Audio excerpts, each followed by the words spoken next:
வந்தவரெல்லாம் பாகிசுடன் நினைத்தால் எங்கள் போர்க்கூடம் விடாது என்று தாவேக விஜயை கமல்ஹாசன் எம்பி மறைமுகமாக சாடியுள்ளார். துணை முதலமைச்சர் உதயநிதி ஸ்டாலின் பிறந்த நாளை முன்னிட்டு சென்னை பாரிமுனையில் உள்ள ராஜா அண்ணாமலை மன்றத்தில் திமுக சார்பில் நலத்திட்டம் வழங்கும் நிகழ்ச்சி நடைபெற்றது. இதில் மக்கள் நீதி மய்ய கட்சித் தலைவரும் மாநிலங்களவை உறுப்பினருமான கமல்ஹாசன், மதுரை உலக தமிழ் சங்க துணைத் தலைவர் பார்வின் சுல்தானா ஆகியோர் கலந்து கொண்டனர். கல்லூரி மாணவ மாணவிகளுக்கு கல்வி உதவித்தொகை மற்றும் உபகரணங்கள், கர்ப்பிணி பெண்களுக்கு பேறுகால உதவித்தொகை போன்ற நலத்திட்டங்களை வழங்கினார்.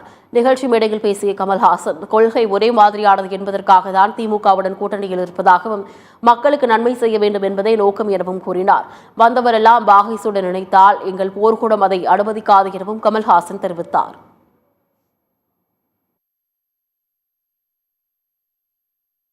இது அரசியல் இக்கட்டுக்காகவோ சூழலுக்காகவோ நான் சேர்ந்த இடம் அல்ல.